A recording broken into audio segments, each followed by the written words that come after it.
मित्रांनो, मागच्या वेळेला मी सांगितलं होतं की फौजदारी खटल्याची प्रक्रिया याबाबत शिकण्यासारखं बरंच काही आहे आणि ती न संपणारी प्रक्रिया आहे. आज आपण मुख्यत्वे करून मी चालवलेल्या व नुकत्याच पूर्णपणे दोषमुक्त झालेल्या, निर्दोष सुटलेल्या एका खटल्याबाबत चर्चा करणार आहे. एवढ्यासाठी की आपण सेक्शनवर जर बोलायला लागलो किंवा केस लॉवर जर बोलायला लागलो तर तेवढंस आपल्या ज्युनियर वकिलांना ते रुचत नाही. त्यापेक्षा कथेच्या स्वरूपात जर आपण काही न्यायतत्व समजावून सांगायचा प्रयत्न केला तर ती जास्त पोचतात. याच दृष्टीने मी लिखाणाकडे वळलो. याच महिन्यात माझी 12वी कादंबरी सुडाचा प्रवास ती प्रसिद्ध होते. ही सुडाचा प्रवास कादंबरी यामध्ये आत्ताच चर्चा झाली. आपल्याकडे पीपी साहेब आहेत, त्या त्याच्या ज्युनियर होत्या आणि ठाण्याचे सिनियर वकील गोगटे हे आरोपींतर्फे होते. इतरही ओळेकर साहेब होते आणि मी सरकारी वकील होतो, त्याच्या जिल्हा सरकारी वकील होतो. त्या 3 खटल्यांवर बेतलेली ही सुडाचा प्रवास कादंबरी येते. त्याच्यामध्ये सुद्धा एका खटल्यात परिस्थितीजन्य पुरावा होता. जिथे जवळच माणघर म्हणून गाव आहे पनवेल तालुक्यात, आता जिथे विमानतळ येते त्या आजूबाजूची माणघर, पाटणोली, गुंडे, वहाल या गावांमध्ये 2 कुटुंबामधलं भांडण जवळजवळ 50 वर्ष कोर्टात चाललं. म्हणजे दोन्ही कुटुंबातले पहिले आजोबा गेले, मग वडिलांचा, काकांचा खून झाला, मुलांना जन्मठेप झाली आणि आता 4थी पिढी भोगत होती. आणि मग 3 पिढ्यांनी शिक्षा भोगल्यानंतर किंवा घरातली माणसं मेल्यानंतर त्यांना दृष्टिक्षेप झाला आणि आज जिथे विमानतळ येत आहे तिथे मोठा समर्थान स्वामींचा आश्रम आहे. त्यांचे जे मुख्य संचालक आहेत ते हे मुख्य नायक आहेत की ज्यांच्या हातून तो खून घडला. निर्गुण खून होता. तेही जन्मठेपेला गेले. समोरच्या माणसांचे 3-4 खून पडले आणि अशा एकूण 3 ते 4 खून खटल्यांची एकत्रित केलेली ती कादंबरी आहे सुडाचा प्रवास. ती कादंबरी लिहित असताना ती केस संपली. या केसला प्रेम पाटील प्रकरण म्हणून संबोधलं जातं आणि सिडकोचे एक अधिकारी सिडकोमधनं बाहेर पडतात. त्या अधिकाऱ्यांकडे, ज्याला आपण वडील वारल्यानंतर मुलाला नोकरी मिळते त्या अनुकंपा तत्वावर त्याला नोकरी लागलेली असते. जी पोलीस केस आहे ती आधी मी तुम्हाला सांगतो आणि नंतर मग त्यातले कांगोरे परिस्थितीजन्य पुराव्याच्या दृष्टीने किंवा आजच्या लेक्चरच्या दृष्टीने जसे उपयोगी पडतील तसे तुम्ही स्वतःहून शोधायचे. हे लेक्चर संपल्यानंतर या संपूर्ण प्रकरणात मी जे लेखी आर्ग्युमेंट दिलं होतं ते 75 पानाचं आर्ग्युमेंट आहे. त्याच्यामध्ये सगळे केस लॉ डिस्कस केलेले आहेत. ते संपूर्ण मराठीत लिहिलेलं आर्ग्युमेंट याची सॉफ्ट कॉपी मी ग्रुपवर टाकणार आहे. जगताप साहेब ती तुम्हाला देऊ शकतील. ज्याला इच्छा आहे ते पेन ड्राईव्हवर घेऊ शकताय. केस लॉची माहिती तुम्हाला मिळणार आहे, महत्वाच्या मुद्द्यांची तुम्हाला माहिती मिळणार आहे आणि अशा पद्धतीने एक परिपूर्ण खून खटल्याची चर्चा तुम्ही मागावून सुद्धा या कागदपत्रांच्या आधारे करू शकता. त्यामुळे आज आपल्याला पुढच्या संपूर्ण भाषणामध्ये किंवा मार्गदर्शनामध्ये कदाचित तुम्हाला मी केस लॉ सांगणार नाही. बराच महत्वाचे केस लॉ येतील. सेक्शन सांगणार नाही, पण तरी सुद्धा परिस्थितीजन्य पुरावा आहे म्हटल्यानंतर जुन्या कायद्यातल्या सेक्शन 3 पासून 11 पर्यंत जर बघितले आणि अन्य काही सेक्शन बघितले तरी सुद्धा तुम्हाला परिस्थितीजन्य पुरावा कोणत्या परिस्थितीत कसा सिद्ध करायचा किंवा कसा खोडून काढायचा हे नक्की कळेल. नवीन कायद्यामध्ये काही फरक पडलेला नाही. भारतीय साक्ष अधिनियमामध्ये फक्त सेक्शन बदललेले आहेत, बाकी संज्ञा त्याच आहेत. मराठीतलं जर पुस्तक तुम्ही वाचलं तर कुठेही तुम्हाला ते समजण्याच्या पलीकडे आहे. हा नवीन कायदा आहे, कारण त्यातली भाषा आणखीन किचकट करण्यात आलेली आहे. म्हणून ती भाषा न वापरता, म्हणजे नवीन कायद्यातले सेक्शन 4, 5, 6 हे न वाचता आपण डायरेक्ट परिस्थितीजन्य पुरावा म्हणजे काय याच्यावर जाणार आहोत. डायरेक्ट एव्हिडन्स आणि इनडायरेक्ट एव्हिडन्स हे दोन भाग तुम्हाला सर्वांनाच माहिती आहेत. विशेषतः माझं लेक्चर हे ज्युनियर वकिलांसाठी आहे, ते जास्त लाभ घेतील असं अपेक्षा आहे. जेव्हा डायरेक्ट एव्हिडन्स नसतो, मी घटना बघितली असं सांगणारा किंवा मी प्रत्यक्ष ते सगळं बघितलं ऐकलं असं सांगणारा सांगणार नसतो, पण घटना तर घडलेली आहे, खून तर घडलेला आहे, खून तर झालेला आहे. अशा परिस्थितीत सरकार पक्षावर त्या खुनाची साबिती आणि आरोपींवर ठेवलेला दोषारोप पत्र सिद्ध करण्याची जबाबदारी येते.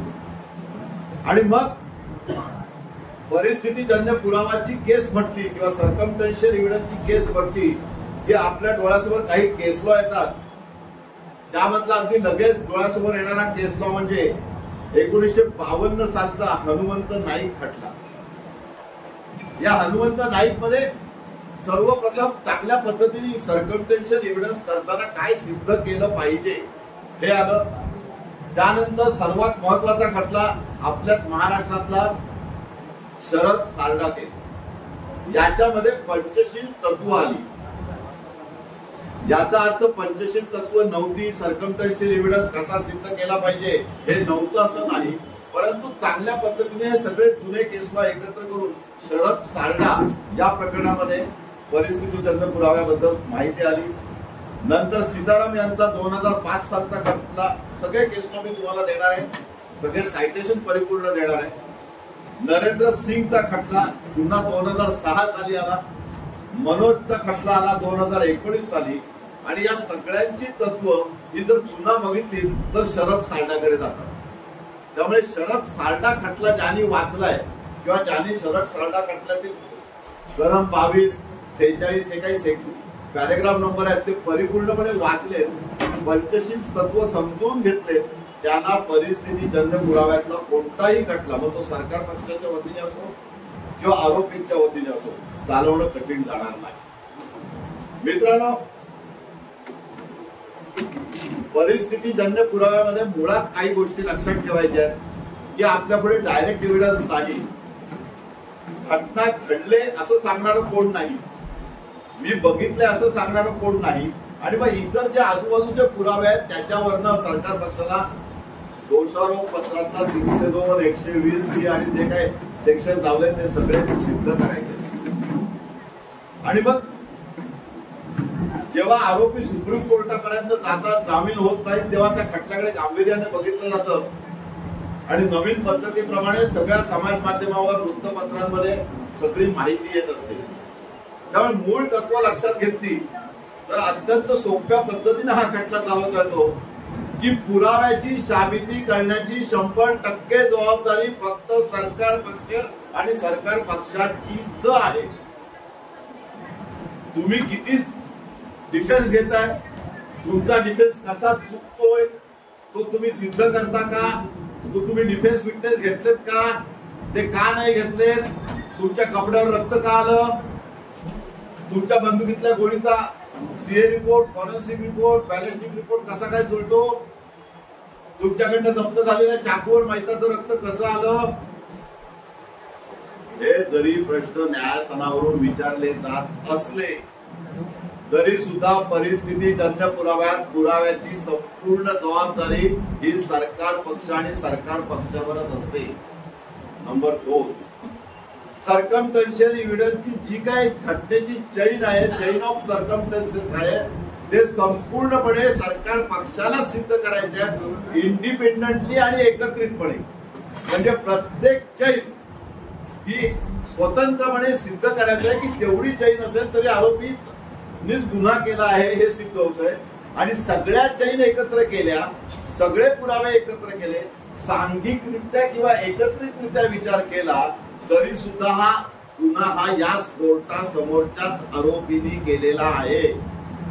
मग केसला येतो नन एल्स, म्हणजे कोर्टासमोर जे 4 आरोपी आहेत त्यांनीच गुन्हा केलेला आहे जगाच्या पाठीवर दुसऱ्या कोणीही हा गुन्हा घडवलेला असण्याची शक्यता सुतराम नाही.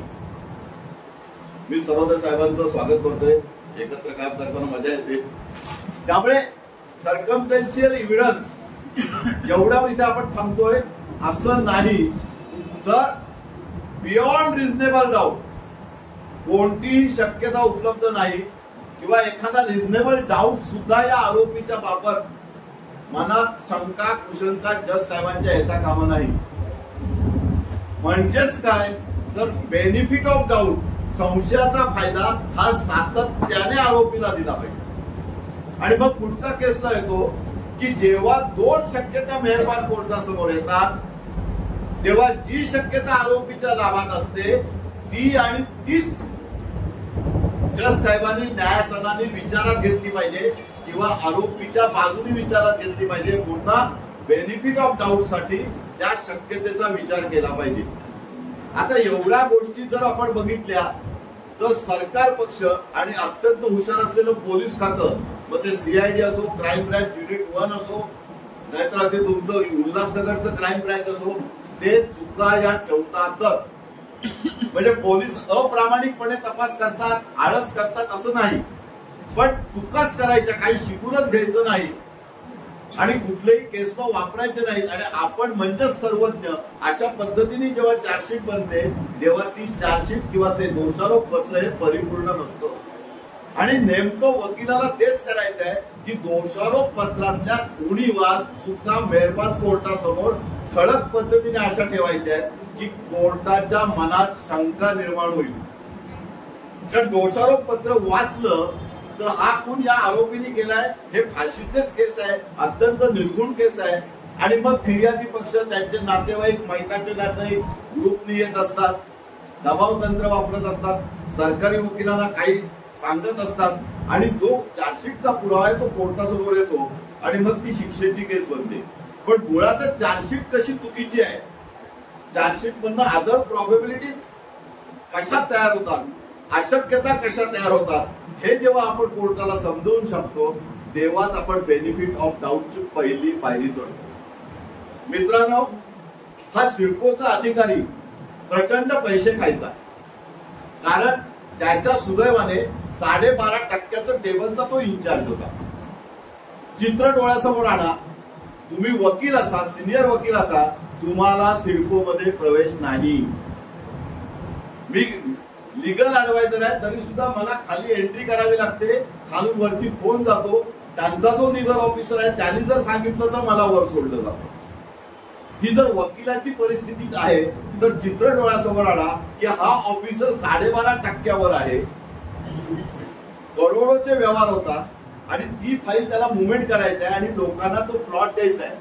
तो प्लॉट एका शेतकऱ्याला दिला की त्याच्यावर 50 बिल्डरचा डोळा आहे. तो करोडोंचे व्यवहार आणखीन 3 जणांशी त्या शेतकऱ्यांनी केलेले असतात. हे सर्वसाधारण जे चाललंय ते मांडतोय, सामाजिक परिस्थिती मांडतोय, मग केस स्टडी योग्य होईल. आणि मग त्यामुळे मग ते अप्रामाणिक असतात, ते अनेक बिल्डरशी करतात, बिल्डरची स्पर्धा असते आणि हा माणूस सुपाऱ्या घेत असतो की मी या शेतकऱ्यांच्या नावाने हा प्लॉट नंबर 36A उलव्यातला काढून देईल.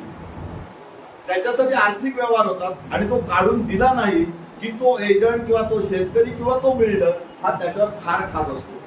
म्हणजे रोज तो नवीन शत्रू निर्माण करत असतो. एकीकडे तो श्रीमंत येतोय, एकीकडे तो शत्रू निर्माण करतोय, त्याच्या जीवाला धोका निर्माण होतोय. यातच त्याची ओळख प्रेम पाटील नावाच्या एका एजंटशी होते. प्रेम पाटील हा काय प्रामाणिक माणूस नाही, तो आज सुटला आणि त्याचा मी वकील आहे म्हणून त्यांचं काय भलावण करण्यासाठी मी आलो नाही. आपण डायरेक्ट नावं घेतोय कारण आता खटला निकाली लागलाय आणि आपण केस स्टडी म्हणून हा संपूर्ण परिस्थिती जन्य पुरावा अभ्यासतोय.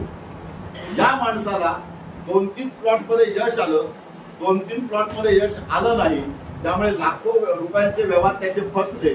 बिल्डर त्यातला त्रास द्यायला लागला. त्यांनी निर्णया पद्धतीने याला समजवायला सांगितलं आणि हा मुळातच गावगुंड असल्यामुळे त्यांनी एक दिवशी त्याचं अपहरण केलं. सिडकोमधनं बाहेर पडल्या त्याचा पाठलाग केला. मधल्या काळात ते जे क्रिकेट खेळायचे हे सगळे ऑफिसर लोक सिडकोच्या मैदानात, तिथे तो थोडा वेळ थांबला. नंतर बायकोला फोन केला मी मच्छी आणू का? त्याची बहीण त्याला साथ देणार होती, तिला वाटेतून तो घेणार होता आणि घरी जाणार होता. त्याचं गाव आहे जासई. तुम्हाला हे सगळं लक्षात येण्यासाठी तुम्हाला थोडी टोपोग्राफी सुद्धा लक्षात येणं गरजेचं आहे. आणि ती टोपोग्राफी अशी आहे की सिडको ऑफिस बेलापूरला आहे, जासई उलव्याच्या तिकडे आहे, उलव्याच्या पलीकडे बंबावी पाडा आहे, बंबावी पाड्याच्या पलीकडे अलिबाग साईडला पनवेल साईडला गेलो की पारगाव, गुंडेवाल ही गावं आहेत आणि कामोठे हे पनवेल शहराजवळ आहे. घटनाक्रम लक्षात घ्या आता की याला अपहृत केल्यानंतर क्रोमामध्ये याची मीटिंग होते. क्रोमा म्हणजे महानगरपालिकेच्या समोर. याच्यानंतर तो गुंडेवाल म्हणजे उरणकडे जायला निघतो. वाटेत त्याची गाडी अडवली जाते, त्याला स्वतःच्या गाडीत घेतलं जातं, निर्घुणपणे त्याची हत्या केली जाते. मग ती जी स्कोडा गाडी आहे म्हणजे मैताची गाडी जाग्यावर ठेवले, स्कोडा गाडीने अपहृत केले. हे करत असताना झटापटीत या गाडीजवळ स्पॉट जवळ त्याच्या केसाचा वीक पडतो, कारण तो टकलाय. त्याचा एक बूट पडतो, तो बूट फाटलेला असतो, वार झालेले असतात, रक्त लागलेला बूट आहे, रक्त लागलेला वीग आहे. किती वाईट केस होत चालले बघा. तिथून त्याला पळवलं जातं, निर्जन प्रदेशात म्हणजे गुंडेवाल साईडला नेलं जातं. लक्षात येतं गाडीतच हा मेलाय, आता प्रेताचं करायचं काय? तर तिथे मोठ्या प्रमाणात विमानतळाची कामं चालू झाली, खड्डे बांधण्याचं काम सुरू केलं. एका रस्त्याच्या खड्ड्यात प्रेत टाकलं जातं, आरोपी फरार होता. दुर्दैवाने त्यांच्या खिशात मोबाईल असतात, त्यामुळे पोलीस कामाला लागतात. आरोपी मुख्य 4 आहेत, हा प्रेम पाटील अधिक त्याचे 3 साथीदार. एका आरोपीच्या हाताला जखम झाले या भानगडीत, म्हणून तो कामोठाला उलटी गाडी नेतात, आपल्या फॅमिली डॉक्टरकडे जातात, त्या टाके वगैरे मारले जातात आणि तिथून आरोपी पुन्हा फरार होतात. मधल्या काळात हा जो बायकोला फोन करतो मयत म्हात्रे ऑफिसर, बायको पुन्हा त्याला फोन करते तर त्याचा फोन नॉट रिचेबल येतो. तिला थोडा संशय येतो, नेहमी येणारा माणूस आज उशीर का होतोय, म्हणून तो तिच्या भावाला म्हणजे मैताच्या मेवण्याला फोन करते. तो येतो, शोधाशोध सुरू होते. मग पुन्हा शोधाशोध सिडको पासून सुरू होते आणि रात्री 1 वाजता त्यांना या स्पॉटवर गर्दी दिसते. उघडतात तर मैताची गाडी आहे. गाडी उघडून बघतात, कोण मयत नाही. त्यांना संशय येतो, तिथून लगेच ते ड्युटीवरचे रात्रीचे पेट्रोलिंगचे पोलीस येतात. पोलीस गाडीची परिस्थिती बघतात. पोलीस रेकॉर्ड प्रमाणे गाडीला घेऊन मैताचा भाऊ जो वकील आहे, वकिलीचं शिक्षण घेतो त्यावेळेला, आताचा चांगला वकील आहे, तो ती गाडी घेऊन त्या शैलेश म्हात्रेला घेऊन पोलीस स्टेशनला जातात. ही हालत पनवेल शहर पोलीस स्टेशनची आहे. त्यामुळे पनवेल शहर पोलीस स्टेशनला पहाटे गाडी पोहोचते. त्या शैलेश म्हात्रेची मिसिंग कंप्लेंट घेतली जाते. मिसिंग कंप्लेंट घेतल्यानंतर तपास सुरू होतो. प्रेत काय सापडत नाही, म्हणून 363 ची कंप्लेंट दाखल होते. मधल्या काळात मैताची आई आणि तिचा भाऊ हा उरण पोलीस स्टेशनला जातो, कारण उरणकडे गाडी आहे आणि गाडी अजून मिळालेली नाही. त्यामुळे गाडी मिळण्याच्या पूर्वी म्हणजे 1च्या पूर्वी उरण पोलीस स्टेशनला सुद्धा मिसिंग कंप्लेंट दाखल होते, असं आई म्हणते. आईला पुन्हा बोलवलं जातं. मिसिंग कंप्लेंटची चौकशी होते. त्याच्यामध्ये मिसिंग रिपोर्ट घेणारा शैलेश, मैताची बायको आणि मैताची आई यांचे जबाब घेतले जातात. नेहमीप्रमाणे मैताची आई मैताचं शत्रुत्व कोणासोबत होते ते स्पष्ट लिहून देते आणि त्याच्यात म्हणते की मी मिसिंग कंप्लेंट उरणला टाकलेली आहे. आता चौकशी कुठली चालली? पनवेल शहर पोलीस स्टेशनची चालली. त्या मिसिंग रिपोर्ट मध्ये आई जबाब देते की माझ्या उरणचा जो आमदार आहे त्याच्याबरोबर शत्रुत्व होतं, कारण आमची क्वालिटी उरणच्या आमदारांनी ताब्यात घेतली होती. आणखी काही प्लॉटवरचे शत्रू सांगतात, नावं घेऊन सांगते. मिसिंग कंप्लेंटची एन्क्वायरी चालू असतानाच गावकरी, नातेवाईक, पोलीस प्रेताचा शोध घेत असतात. 3 दिवसांनी म्हणजे प्रत्यक्षात पूर्ण 2 दिवसांनी 48 तासानंतर मिसिंग कंप्लेंट नंतर प्रेत गुंडेवाल गावात भेटतं. सडलेल्या अवस्थेत असतं. प्रेतावरचा पंचनामा होतो. प्रेत मैताच्या नातेवाईकांच्या ताब्यात दिलं जातं. मधल्या काळात 5 संशयितांना अटक केलं जातं. कारण का? का माहिताच्या आईने शत्रुत्व सांगितलेलं आहे. हा सरळ सरळ सिडकोच्या ऑफिसरचा फोन आहे, सगळ्या टीव्हीवर गाजतोय. म्हणून तर काही 5 जणांना चौकशीसाठी ताब्यात घेतलं जातं, त्यांचे फोन व्हिजिलन्सवर ठेवले जातात.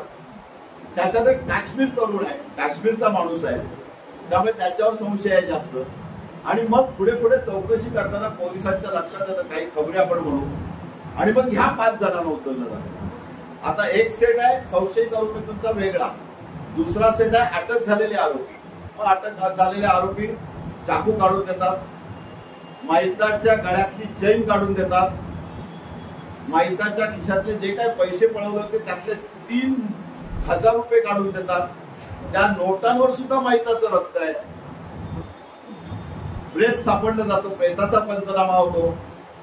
प्रेताच्या अंगावर चामड्याचा बेल्ट असतो, ज्याचा उल्लेख मिसिंग कंप्लेंट मध्ये नाही. तो चामड्याचा बेल्ट पोलीस गायब करतात. इन्क्वेस्ट पंचनाम्यामध्ये जागेवर एक इन्क्वेस्ट पंचनामा होतो, ज्याला आपण बॉडी रिकव्हरीचा पंचनामा म्हणतो. पण हॉस्पिटलला प्रेत हलवल्यानंतर त्या कुजलेल्या प्रेताचा आणखीन एक इन्क्वेस्ट पंचनामा होतो. त्याच्यामध्ये माहिताच्या पायात दोन्ही सॉक्स आहेत, पण गळ्यात काही नाही, हातात काही नाही. मिसिंग मध्ये मयत सतत अंगठ्या वापरायचा, पनवेलच्या लोकांचं वैशिष्ट्य आहे. त्या अंगठ्या पण नाही. अशा परिस्थितीत ते प्रेत येतं, प्रेत अंत्यविधी होतं, आणि मग पुढे सगळीकडे गाजतं प्रकरण. पनवेल शहर पोलीस स्टेशन कडून सीआयडी क्राईम ब्रँच मुंबईकडे जातं, म्हणजे कोकण भुवनकडे जातं. मग तिथले जे वारे साहेब आहेत ते त्यांच्या डोक्याने प्रयत्न करतात. मधल्या काळात पहिली चार्जशीट दाखल झालेली आहे, पहिल्या चार्जशीट मध्ये रिकव्हरी झालेली आहे, 27 पंचनामे झालेले आहेत. त्याच्यामध्ये स्कोडा कार आरोपी स्वतःच्या सोसायटीतून काढून देतो. त्या स्कोडा कार मध्ये मैताचे केस सापडतात, रक्त सापडतं. रिकव्हरी झालेले जे बूट आहेत आणि वीग आहे त्याच्यावर मैताचं रक्त येते. अशा परिस्थितीमध्ये सोन्याची चैन ती पण रिकव्हर झाली, पैसे ते सुद्धा रिकव्हर झाले. चाकू गुन्ह्यात वापरलेला एक आरोपी काढून देतो, त्याच्यावर सुद्धा रक्त आहे. त्यामुळे सुप्रीम कोर्टापर्यंत आरोपीला काही जामीन होत नाही. अनेक प्रयत्न करतात. किती प्रयत्न करतात तर 16 वेळा आरोपी निर्णय कोर्टात प्रयत्न करतो, पण जामीन काय होत नाही. मला आरोपी इतका गुणी की 2 वेळा तो जेल तोडतो. एकदा तळोजा जेलमधनं फरार होतो, आणि एकदा अलिबाग कोर्टात आणत असताना पत्नीचा वाढदिवस आहे सांगून पोलिसांना पटवून पनवेलमध्ये कुठल्या तरी गेस्ट हाऊसला राहतो. पत्नी आणि तो रूम मध्ये असताना तो खिडकीतून मागच्या भागे पसार होतो. पत्नी एकटीच रूम मध्ये सापडते. त्याच्यामध्ये 5-6 पोलीस निलंबित होतात, आणि कोर्टाच्या मनात हा आरोपी इतका मोठा गुन्हेगार आहे. टेलिव्हिजन आणि समाज माध्यमांच्या दृष्टीने गाजलेल्या केस असल्यामुळे आणि सिडकोचा ऑफिसर असल्यामुळे सिडकोच्या अधिकाऱ्यांचा इंटरेस्ट, वकिलाचाच भाऊ मयत असल्यामुळे वकिलांचा इंटरेस्ट, अशा परिस्थितीत ही केस चालते. त्यामुळे सगळ्याकडे पूर्णपणे विरोध असलेला हमखास जन्मठेप होणारी केस 13 वर्ष चालते. अलिबाग मध्ये चालते, अलिबागचं ज्युडिक्शन पनवेलला आल्यानंतर पनवेलला चालते, आणि 13 वर्षानंतर म्हणजे जवळजवळ शिक्षा भोगल्यानंतर केस निर्दोष सुटते. केस निर्दोष सुटते हे वकिलाचं कौतुक नाही. केस निर्दोष सुटते म्हणजे ते निर्दोष आहेत असं नाही.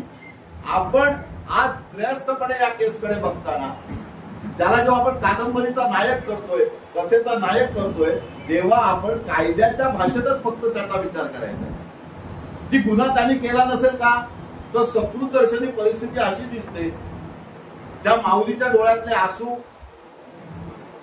आरोपीला होणारा फायदा, आरोपी झालेले फरार, आणि 13 वर्ष सुप्रीम कोर्टापर्यंत जामीन होत नाही.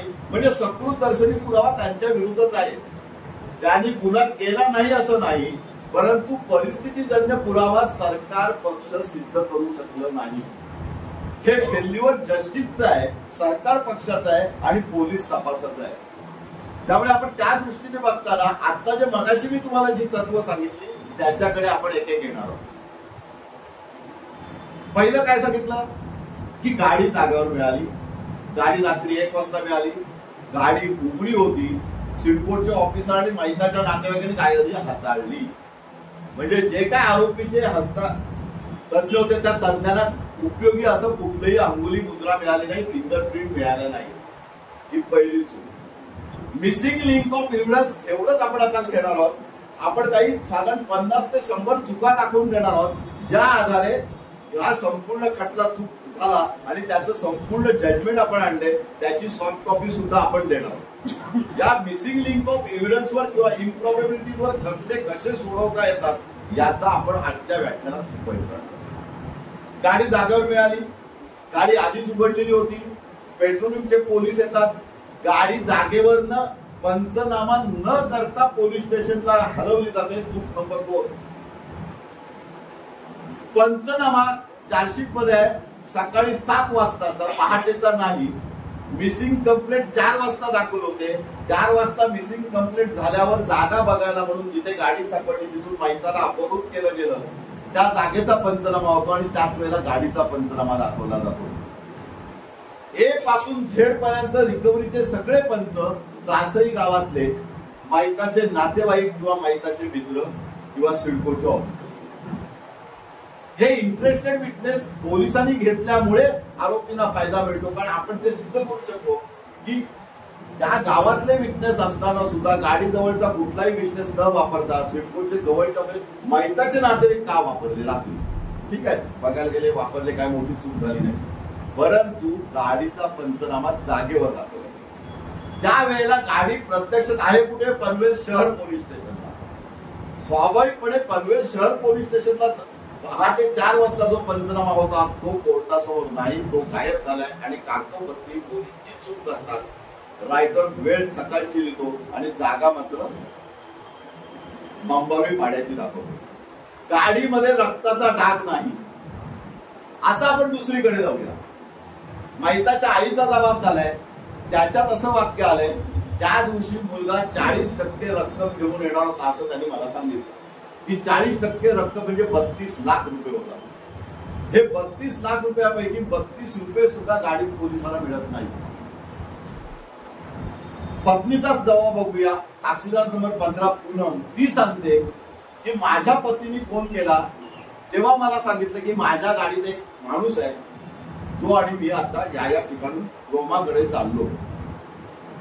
तो माणूस कोण, गाडीतला अनोळखी माणूस कोण हा शेवटपर्यंत आला नाही. आर्ग्युमेंट मध्ये सरकारी वकील सांगितलं तो हा आरोपी असण्याची शक्यता आहे. अशी शक्यता कुठल्याही पुराव्यासाठी सांगितली तरी सुद्धा जेव्हा एक शब्द सुद्धा पुराव्यात किंवा चार्जशीट मध्ये नाही, त्यामुळे मुख्य आरोपी मैतासोबत शेवटचा प्रवास करणारा कोण कोर्टासमोर नाही. Missing link of evidence. पुढे आपण जाऊया. मैताचं आणि आणखी एका सिडकोच्या ऑफिसरचा जो मैताचा नातेवाईक आहे त्याचं पूर्ण झालंय, त्याला सुद्धा तो सांगतोय 161च्या जबाबाप्रमाणे की मी अशा ठिकाणून सिडकोवरून निघालोय आणि आता क्रोमाला मिटिंगला चाललोय. क्रोमाजवळ मालवण कट्टा म्हणून हॉटेल आहे, त्याच्यासमोर ती मिटिंग ठरले काय असेल. त्यामुळे या किल्ला भागात, कोकण भवनच्या किल्ल्या भागात येताना त्याला कुठेतरी पळवलं गेलंय. तर त्याचा जो फोन स्वीकारलेला माणूस आहे त्या माणसाला सुद्धा पोलिसांनी तपासलं नाही. 161चा जबाब नोंदवला नाही आणि कोर्टात सुद्धा तो साक्षीदार नाही. Missing link of evidence. पुढे जो काही पंचनामा आहे राऊत साहेबांनी तो पंचनामा केलाय, त्यामध्ये असं स्पष्ट आहे की पंचनामा केला तेव्हा गाडीचे दरवाजे उघडे होते. त्यामुळे उघड्या गाडीच्या दरवाजातून कोणी काही हस्तक्षेप करू शकतो. आपण असा डिफेन्स घेतला होता की या पैशाच्या लोभाने कोणीतरी त्याला पळवलं, ते आम्ही नाही. एवढाच आपला डिफेन्स आहे. पण आता मैताची बॉडी तर सापडले. फिर्यादी असं सांगतोय, जो आता वकील आहे, प्रॅक्टिसिंग ऍडव्होकेट आहे, त्याच्या फिर्यादीतच असं म्हटलंय. फिर्याद 2 दिवसांनी आहे. म्हणजे पहिली मिसिंग नंतर फिर्याद 363 आणि 363ची फिर्याद 302 मध्ये कन्वर्ट झाली. तो सांगतोय असं की माझ्या भावाने हाफ शर्ट घातला होता, मैताच्या बॉडीवर फुल शर्ट आहे. कॉन्ट्राडिक्शन. तो सांगतोय माझ्या भावाच्या हातात अंगठी होती, प्रेताच्या हातात अंगठी नाही. तो सांगतोय माझ्या भावाने बूट घातले होते, एकच बूट मिळालाय, दुसरा बूटच मिळाला नाही. मग इन्क्वेस्ट पंचनामे तपासले तर इन्क्वेस्ट पंच क्रॉस मध्ये असं सांगतात, सर तपासात नाही, की आम्ही जेव्हा इन्क्वेस्ट पंचनामा केला तेव्हा मैताचे दोन्ही बूट रिकव्हर झाले. मग इन्क्वेस्ट पंचनाम्याच्या वेळी जे 2 बूट रिकव्हर झाले ते कोर्टासमोर नाही. कोर्टासमोर तो एकच फाटका बूट रक्त लागलेला तो जाग्यावर सापडला. आता डेड बॉडी मैताचीच आहे हे सिद्ध करायची जबाबदारी सरकार पक्षाची होती. तर डेड बॉडी हिंदूची आहे की मुस्लिमाची आहे हे सिद्ध झालं नाही, म्हणून आम्ही ती सजेशन घेतली, तो डिफेन्स घेतला की ही डेड बॉडी या मैताचीच नाही. का? डीएनए रिपोर्ट नाही, मिसिंग लिंक ऑफ एव्हिडन्स. मैताची पत्नी, मैताची आई, मैताचा भाऊ, रक्ताचे नातेवाईक सगळे साक्षीदार आहेत, पण त्यांचा रक्ताचा नमुना घेतला नाही, त्यांचे सीडीआर रिपोर्ट घेतलेले नाहीत, मिसिंग लिंक ऑफ एव्हिडन्स. त्यामुळे ही बॉडी मैताची आहे, तुम्ही जाळलीत बरोबर आहे, अंत्यसंस्कार केलेत बरोबर आहे, पण मैताचं गुप्त अंग तपासलं नव्हतं आणि जे काही इन्क्वेस्ट पंचनाम्यात त्याप्रमाणे कातडी सरकलेली होती, त्यामुळे ती मुस्लिम तरुणाचं पण असू शकतं. दुर्दैवाने किंवा सुदैवाने मैताचे कान टोचलेले आहेत की नाही हे पंचनाम्यात नाही, त्यामुळे ते प्रेत हिंदूचं आहे किंवा मुस्लिमांचं आहे ते मिळत नाही. डॉक्टरच्या क्रॉसमध्ये तो डिकम्पोज बॉडी आहे, त्यामुळे डिकम्पोज बॉडीचे विसेरामध्ये घेतलेले जे नमुने आहेत ते जुळत नाहीत. कारण विसेरा रिपोर्ट तुम्हाला नेहमी माहिती आहे 5 महिन्यांनी येतो आणि जर तुम्ही पूर्णपणे अभ्यास केला तर डेड बॉडीचे पूर्णपणे एक्स आणि मैताचे जुळलं पाहिजे ते जुळत नाहीत. पण आता आपण असं ठरवायला जातोय डिफेन्स म्हणून की ही डेड बॉडी मैताची नव्हती किंवा संशयास्पद आहे. बॉडी मैताची नव्हती हे सिद्ध करणं आपली जबाबदारी नाही, फक्त संशय निर्माण करणं, कन्फ्युज करणं ही आपली जबाबदारी आहे डिफेन्स काउन्सिल म्हणून. तर मैताची डेड बॉडी असण्यासाठी काय पाहिजे होतं की मिसिंग लिंक मध्ये ज्या महत्वाच्या गोष्टी आहेत त्या रिकव्हर झाल्या का? अंगठी रिकव्हर नाही, इन्क्वेस्ट पंचनाम्यातला पट्टा नाही, इन्क्वेस्ट पंचांनी कबूल केलेला इन्क्वेस्ट पंचनामा कोर्टासमोर नाही, कारण त्याला आपण क्रॉसमध्ये घेतलंय, त्या कंटेंट्स बद्दल घेतलंय, तो पंचनामा वेगळा बोलतोय आणि कोर्टासमोरचा पंचनामा वेगळा आहे. तो बेड कोर्टासमोर नाही, ते 2 बूट कोर्टासमोर नाही. फिर्यादी हाफ शर्ट बोलतोय, डेड बॉडीवर फुल शर्ट मिळालेला आहे. ह्या ज्या सगळ्या तफावती आहेत त्याचा फायदा आपण या सगळ्या घटनामध्ये डेड बॉडी सिद्ध झाली नाही अशा पद्धतीने घेतो. आता रिकव्हरी झाली. मैताची आई प्रत्येक तारखेला संपूर्ण नातेवाईकांसहित येतं, अपेक्षित असतं, कोर्ट हॉल भरलेला असतो, वातावरण तयार करायचं असतं. आरोपी तर सगळे जेलमध्ये आहेत, त्यांच्याकडून धावायला कोणी नाही आणि फिर्यादीकडून मात्र धावायला सर्वजण आहेत आणि स्पेशल पब्लिक प्रॉसिक्युटर आहे त्याचा. अशा परिस्थितीमध्ये मैताची आई इन्क्वेस्ट पंचाची क्रॉस चालू असताना कोर्टात समोर बसलेली आहे. डिफेन्स काउन्सिल मधून आपण सहानुभूती बाजूला ठेवून कोर्टात लेखी हरकत घेतली आणि ते रेकॉर्डवर आलं की मैताचे नातेवाईक कोर्टात बसतात, हे पुढे साक्षीदार आहेत, त्यांचे महत्वाचे स्टेटमेंट आहेत. कोर्टाने ते रेकॉर्डवर घेतलं.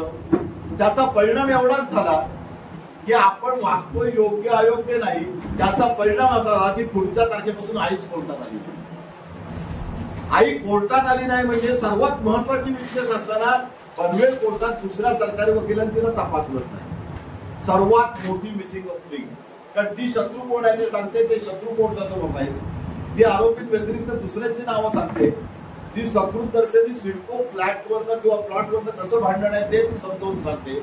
ती आमदाराचं नाव घेते, ती तिच्या नातेवाईकांची नावं घेते आणि घटनेपूर्वी जिथे गाडी सापडली तिथेच एका व्यक्तीने या मैताला मारलं होतं आणि ती कंप्लेंट मैतानी पनवेल शहर पोलीस स्टेशनला घटनेच्या पूर्वीच 15 दिवस अगोदर रजिस्टर केली होती. मग त्या दृष्टीने पोलिसांनी तपास का केला नाही या मिसिंग लिंक ऑफ एव्हिडन्स? आणि मग आपण असं डेव्हलप करत गेलो की या मैताला अनेक शत्रू होते. हे अनेक शत्रू कोर्टासमोर आले असते म्हणून मैताच्या आईला तपासण्यात आलं नाही. नंबर 1. नंबर 2, मैताचे जे अनेक शत्रू होते त्यांचा मैताकडून फायदा तोटा होणार होता. डायरेक्ट शत्रुत्व होतं आणि पोलिसांना ते माहिती होतं, पण सोयीस्करपणे सर्व अंगाने पोलिसांनी तपास केला नाही. आणि परिस्थितीजन्य पुराव्याच्या तपासाचं महत्वाचं तत्व जे सारडा केसमध्ये पण आलं, हनुमंत केसमध्ये सुद्धा आलं, किंवा नंतरच्या अनेक केसमध्ये येतं की पोलिसांनी तपास सर्व अंगाने केला पाहिजे. All probability should be examine in the investigation. का नन एस हा जो केस लॉ आलेला आहे की कोर्टासमोरच्या खटल्यामध्ये दोषारोप पत्रात जसं म्हटलंय तशीच घटना घडलेली असली पाहिजे. नंबर 1. नंबर 2, कोर्टासमोरचे आरोपी आहेत त्यांनीच घटना केली असली पाहिजे आणि दुसऱ्या कोणीही घटना किंवा गुन्हा केल्याची सुतराम शक्यता नसली पाहिजे. आता आपण असं सिद्ध केलं, आयोगाच्या तोंडातून काढलं की तुम्ही संशयित म्हणून आधी चौघांना अटक केलं होतं. ते अटक केलेली लोक कोर्टासमोर आरोपी नाहीत, त्यातली 2 लोक तुम्ही साक्षीदार बनवली आणि मग इतर अंगाने तपास केला नाहीत, आमदाराचं स्टेटमेंट घेतलं नाही, शेवटचं बोलणाऱ्याचं स्टेटमेंट घेतलं नाही, क्रोमाची मीटिंग सिद्ध केली नाही, क्रोमाचा सीसीटीव्ही जप्त केला नाही. हे करत असताना आणखीन एक सिद्ध झालं की जेव्हा जागेचा पंचनामा चालू होता, म्हणजे पहिल्या इन्सिडेंटचा पंचनामा चालू होता, कारचा पंचनामा चालू होता, तेव्हा तिथे श्वान पथक आले. श्वान पथक गाडीचा वास घेतं, गाडीतलं आर्टिकल जी काय आहे त्या सगळ्याचा वास घेतं आणि श्वान पथक सगळ्या टीम सहित रेल्वे क्रॉसिंग करून वहाळ गावात जातं, जासई गावात जातं. जासई हे गाव त्या स्पॉट पासून जवळ आहे आणि त्या जासई गावात जाऊन शंकर म्हात्रे नावाच्या घरासमोर तो कुत्रे भुंकतायत. त्या घराकडे बघून भुंकतायत. पोलिसांनी त्या घराचा पंचनामा केला नाही, मिसिंग लिंक ऑफ एव्हिडन्स. त्या शंकर म्हात्रेला किंवा त्या घरातल्या माणसांना तपासलं ते माहिताचे नातेवाईक आहेत आणि त्यांचा वाटपाचा दावा पेंडिंग आहे. लक्षात घ्या, म्हणजे शत्रुत्वाचं कारण आहे. श्वान पथक पहिलं जे पोहोचलंय ते त्या माणसाकडे बोट दाखवतंय. पोलिसांनी त्याला अटक केलं नाही, त्याचा पंचनामा केला नाही, त्याचा जबाब नोंदवला नाही आणि कोणत्या तरी गुप्त माहितीच्या आधारे आम्हाला पकडले. आता हे आमच्या विरुद्ध पुरावा आहे, रिकव्हरी आहे. आता रिकव्हरीकडे वळलं तर लक्षात येईल की 27चा पहिला पंचनामा माझ्या विरुद्ध म्हणजे प्रेम पाटील विरुद्ध, तो ज्या सोसायटीत राहतो त्या सोसायटीमध्ये गाडी आहे, गाडी झाकलेली आहे पण सरकारी वकिलांनी कोर्टासमोर आणलेली नाही आणि झाकलेली आहे हे आणलेलं नाही. पण पंचसंत गाडी उघडी होती, म्हणजे जागेवरची गाडी जशी उघडी होती कोणी उघडू शकेल तशी त्या कंपाऊंड मधली गाडी सुद्धा उघडी होती. जे काही केस मिळाले ज्याच्यावर माहिताचा रक्तगट आलेला आहे आणि त्याचे जे रिपोर्ट्स आलेले आहेत, तांत्रिक रिपोर्ट्स आलेले आहेत, ते योग्य प्रकारे सरकारी वकिलांना सिद्ध करता आले नाही. त्यामुळे आपण ती बाजू जर लपवून ठेवली तर गाडी उघड्या जागेवर मिळाले, गाडी खूप उशिराने मिळाले आणि मग इथे येतं ते checks in a CRPC, checks in a police manual on the investigation officer while conducting the recovery पंचनामा. आणि मग ते सगळे शंकर पाटील पासून सगळे केस येतात. त्यातलं आपण एवढंच तत्व लक्षात घ्यायचं, जी जागा इन्व्हेस्टिगेशन ऑफिसरनी पाहिलेली आहे तिथे तो आधी गेला नसला पाहिजे. गेला असेल तर it is not a discovery of the fact. त्याच्यानंतर पोलीस कस्टडीत आरोपी पाहिजे. त्याच्यानंतर आरोपीला बेड्या नसल्या पाहिजेत, कारण त्याचं मानसिक संतुलन बिघडेल अशा पद्धतीने तो कन्फेशन नको पाहिजे. आत्ताच्या ऍक्टमध्ये पण तेच आहे. सेक्शन 25, 26, 27 वाचले आणि त्यातला फरक अभ्यास केला तर लक्षात येईल की रिकव्हरी पंचनामे आपण जेवढे कठीण समजतो तेवढे कठीण नसतात. क्रॉस जर व्यवस्थित घेतली गेली, क्रॉस मध्ये आरोपीच्या वकिलांच्या उत्तराला सांगताना आरोपीच्या हातात बेड्या होता आलं, गाडी उघडी होती आलं, ओपन प्लेस आलं, आधी आयो तिथे पोहोचला होता ते आलं आणि लॉगबुक रजिस्टर मध्ये तफावत आली. आता हे जे 2 वस्तू आहेत, लॉगबुक रजिस्टर आणि पोलीस कोठडी रजिस्टर, त्याला बेल रजिस्टर काही जण म्हणतात, त्याच्यामधल्या वेळा जुळल्या पाहिजेत. त्यावेळेला ती सरकारी गाडी पनवेल शहर पोलीस स्टेशन मध्ये गस्त घालायला गेलेली आहे. कारण वस्तुस्थितीप्रमाणे खाजगी गाडी, माहिताचीच गाडी प्रत्येक रिकव्हरी पंचांना वापरले आणि माहिताचेच नातेवाईक रिकव्हरी पंचांना वापरले. याचाच अर्थ हे पंचनामे कागदोपत्री केले गेले, मागवून लिहिले गेले, सोयीप्रमाणे त्याच्यावर सह्या गेल्या, सोयीप्रमाणे रिकव्हरी दाखवली आणि सोयीप्रमाणे त्याच्यावर रक्त शिंपडलं गेलं. आणि मग याच्यासाठी तुमचा अभ्यास कुठे पाहिजे तर मेडिकल मॅन्युअल मध्ये पाहिजे. मग मेडिकल मॅन्युअल मध्ये काय आहे तर मेडिकल मॅन्युअल मध्ये रक्ताचे नमुने कोणत्या परिस्थितीत घ्यावेत, कसे घ्यावेत, विसेरा कसे घ्यावेत, ते कसे प्रिझर्व करावेत याची कार्यपद्धती दिली. आणि तुमचा जर मेडिकल मॅन्युअल अभ्यास असेल तर मग लक्षात येईल की हे जे पोलिसांच्या सांगण्यावरून रक्ताचे नमुने मैदाकडून काढले जातात, हे जसेच्या तसे बाटली बंद करून सील बंद करून पोलिसांच्या ताब्यात देतात. पोलीस त्यांच्या सोयीप्रमाणे ते रक्ताचे नमुने सीएला पाठवतात आणि त्याच्या म्हणण्याप्रमाणे केवळ 2 ml रक्तगट तपासण्यासाठी आवश्यक असतं. तुम्ही पण बघितलं, पिन पॉइंट करूनच आपण रक्त तपासायला काढतो. हे 20-20 ml 40-40 ml काढतात रक्त आणि मग ते रक्त शिंपडलं जाऊ शकतं असं सुप्रीम कोर्ट म्हणतंय. तुम्हाला फक्त जजला तो केस लॉ देता आला पाहिजे की बाबा पोलीस कस्टडीत असताना हे रक्ताचे नमुने पोलिसांच्या ताब्यात होते. 3-3 दिवस आरोपी फरार आहेत, 4-4 दिवस आरोपी फरार आहेत, तर ते काय रक्ताचे कपडे घेऊन गावभर फिरतील का? त्यांना शहराच्या मध्यभागी शिताफीने पकडलं जातं, ते रक्ताचे कपडे घालून घरात झोपतील का? आणि मग हे रक्ताच्या कपड्यांवरचं रक्त हे अटक पंचनाम्यात असतं आणि ते मैताचं असतं, तरी ते कॉन्कॉक्टेड आहे, इम्प्लांट केलेलं आहे, संशयाला जागा राहते. सिद्ध तुम्हाला करायचं नाहीये. परिस्थितीजन्य पुराव्याप्रमाणे सांडण्याच्या पंचशील तत्वाप्रमाणे तुम्हाला फक्त संशय निर्माण करायचा आहे. कारण नन एल्स सगळ्या संशयाला फोडून ह्यानी आणि ह्यानीच गुन्हा केलेला आहे. अटक यावेळीच झाले, ते कपडे अटकच्या वेळेला होते आणि अटकाच्या वेळेलाच रक्त होतं, हे सिद्ध करता आलं नाही किंवा संशय निर्माण करता आला. डॉग स्क्वॉड बद्दल आपण होतो. डॉग स्क्वॉड मध्ये असं स्पष्ट आलं की त्याला पकडलेलं नाही, नंतर आरोपीला पकडलेलं आहे. आरोपीने रिकव्हरी दाखवली, चाकू दाखवला. मैताच्या अंगावर 46 जखमा आहेत. अर्थात एका चाकूने झालेला नाही, पण तुम्ही असं बोलू शकत नाही की हा एक चाकू आहे तर त्याने 46 नाही. अंग हाताला जप्त झाली नसती, पण त्यातला जो चाकू आहे त्याच्यावरचं रक्त इनकॉन्क्लुझिव्ह आहे. आता सर्कमस्टन्सेस काय मानवी रक्त आहे, इनकॉन्क्लुझिव्ह आहे, मगताचा रक्तगट नाही, म्हणून तो मगाचा केस न उपयोग येतो की हे कॉन्कॉक्टेड रक्त रिकव्हरीमध्ये होतं. मग त्या पंचाच्या साक्षीला महत्व येतं. म्हणून कुठलंही कागद गांभीर्याने घेऊन, साधा पंच असेल, इम्पेश पंच असेल, तिथपासून, कारण आपण आता बघितलं इम्पेश पंचनाम्यामुळे 2 बुक मिळाले. आपण मगाशी बघितलं की जागेवर जी गाडी पकडली ती ऑलरेडी पोलीस स्टेशनला आहे. आपण बघितलं मिसिंग रिपोर्ट रेकॉर्डवर नाही, उरणचे मिसिंग रिपोर्टचे कागद रेकॉर्डवर नाही. आणि मग सगळ्यात मोठी तफावत काय, तर मिसिंग रिपोर्ट मध्ये आयओ घडवले, सिनियर पीआय हे मैताच्या आईचं आणि बहिणीचं बायकोचं स्टेटमेंट घेतात. 363चा 302 होतो. 302 ची परवानगी सीजेएम कोर्ट देतं, पण 302 मध्ये गुन्हा दाखल झाल्यानंतर प्रेत सापडल्यानंतर आईचा तपास करत नाही, आईचा 161चा जबाब घेत नाही, जिने सगळं सांगितलंय, बायकोचा जबाब घेत नाही. आणि मग ती अशा परिस्थितीत ती केस हायकोर्टला रिट पिटिशन झाल्यानंतर क्राईम ब्रँचकडे जातो. आता निदान क्राईम ब्रँचचं कर्तव्य काय?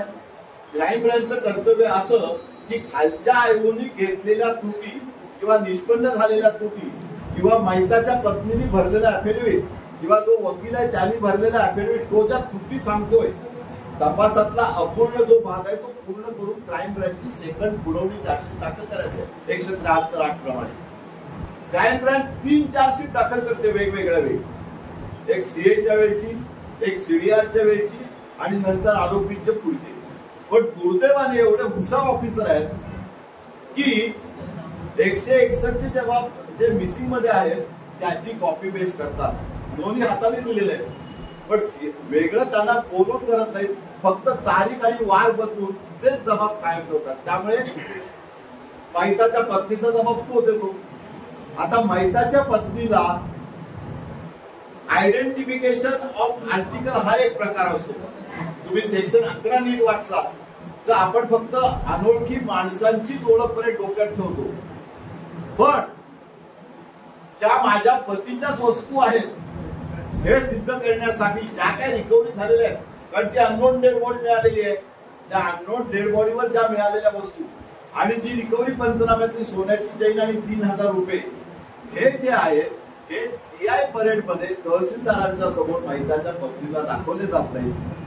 साक्षीदार नंबर 15 मधून ती सगळे 14 साक्षीदारांच्या चुका सुधारण्यासाठी as a highly interested witness कोर्टासमोर येते आणि ती कोर्टासमोर सर तपासातच सांगते ही माझ्या पत्नीची चैनच नाही. कदाचित ती प्रामाणिक बोलली असेल, पण कोर्टापुढे असं वातावरण निर्माण होतं की जी पत्नी आपल्या पतीची चैन 27च्या पंचनाम्यात रिकव्हरी झालेली आहे, ती सरकारी विटनेस म्हणून बाकी गोष्टी पोपटासारख्या बोलते, पण पतीची चैन ओळखत नाही, 3000 रुपये ओळखत नाही, याचा सुद्धा संशयाचा फायदा आपल्याला मिळाला मिळतो.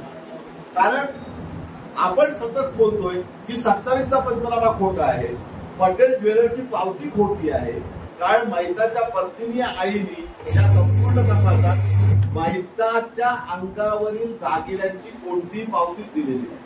ही कोर्टासमोरची पावती आहे ती कोणती आहे तर 27च्या पंचनाम्यात चैन रिकव्हर झाल्यानंतर गावातल्या एका सोनाला टाकून हे सोनं आहे की पितळ आहे त्याचे ते चेक करतात, त्याची वजन किती आहे आणि त्याचं मार्केट व्हॅल्यू किती आहे याची जी पावती आहे ती आहे.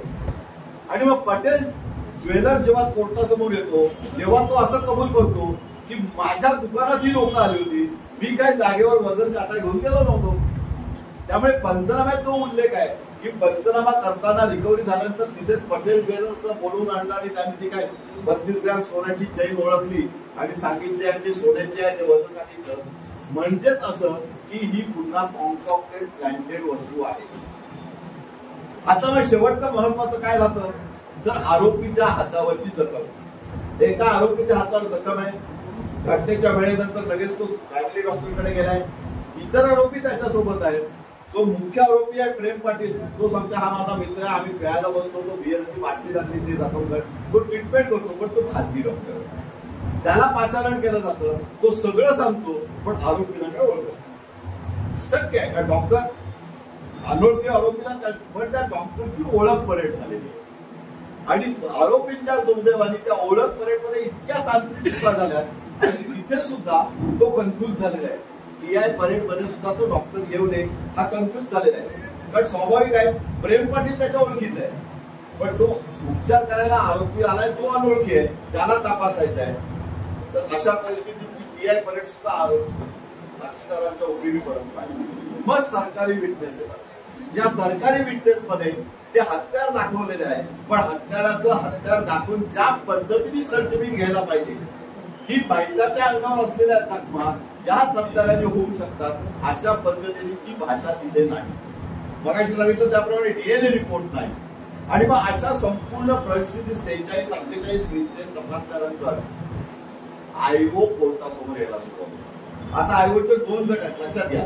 एक पनवेल शहर पोलीस स्टेशनचे 4 आयोग, घडवले त्यांचे इन्चार्ज आणि सीआयडीचे वारे आयोग आणि त्यांच्या हाताखालचे 2-4 आयोग.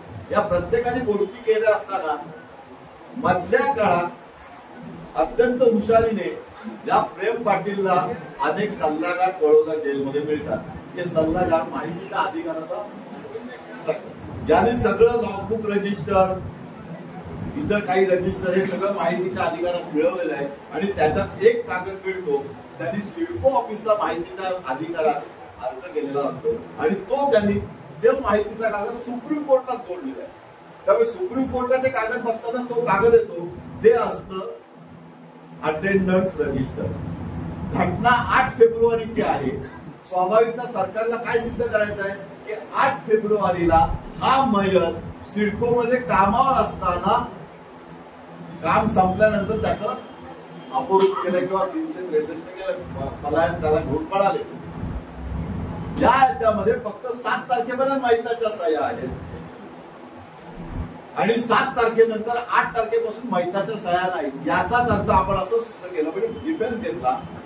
सुप्रीम कोर्टापासून सुरुवात झाली की 8 तारखेला घटनेच्या दिवशी मयत सिडको मध्येच नाही. मग त्यांनी सिडकोचा एक ऑफिसर तपासला, पण सिडकोचा तो वागदत्त म्हणजे ऍथोराइज ऑफिसर नव्हता, तर तो महिताचा नातेवाईक होता. तो कोर्टासमोर येतो, त्याचा 164चा जबाब आहे. तो असं सांगतो की 3 दिवस अगोदर सुद्धा मी गेलो होतो, 3 दिवस अगोदर सुद्धा महिताला हा आरोपी दम द्यायला आला होता, माझ्यासमोर त्यांचं भांडण झालं. नंतर तो आरोपी तिथून गेला, म्हणजे अगदी जवळची घटना सिद्ध केली त्यांनी. तो सांगतोय घटनेच्या दिवशी सुद्धा मी गेलो होतो आणि मयत तिथेच बसला होता. मयत बोलला 5 मिनिटं मी खाली उतरतो, महिताकडे स्वतःची गाडी आहे, क्रिकेट मॅच थोडी बघू आणि आपण पुढे जाऊ. तो काय परत 5 वाजता येत नाही. त्यामुळे महितासोबत तो अनोळखी माणूस हा नाही, कारण त्याला लक्षात आले पुढच्या पहिल्या क्रॉस ऐकल्यानंतर की अनोळखी माणूस रेकॉर्डवर आपण आलो की आपण सहआरोपी झालो, 319 अर्ज येणार. त्यामुळे तो एवढंच सांगतो की मैदान गुन्ह्याच्या दिवशी मी होतो पण 5 नंतर काय मला मैदान भेटलाच नाही. आणि हा माणूस असताना लक्षात येतं की हा अधिकृत सिडकोचा कर्मचारी नाही. मग त्याची जी काय 7-8 पानं क्रॉस चालते ती जजला आवडत नाही आणि केवळ त्या क्रॉसच्या आधारेच केस जजला सोडावी लागते. एवढ्यासाठी सांगतोय की जजला आवडतं म्हणून तुम्ही तुमची क्रॉस सीमित करू नका. तुमच्या डोक्यात जर चांगला मुद्दा असेल, तुमच्या डोक्यात जर मुद्दा आहे की घटनेच्या दिवशी मैदानाला आपल्याला सिडकोमध्ये गैरहजर ठेवायचं आहे तर तुम्ही सराउंडिंग क्रॉस करा. ती सुद्धा सर्कमस्टन्शियल एव्हिडन्स मध्ये येते. मगाशी मी एक वाक्य वापरलं की सर्कमस्टन्शियल एव्हिडन्स मध्ये प्रत्येक घटना इंडिपेंडेंटली सिद्ध करायचं आहे.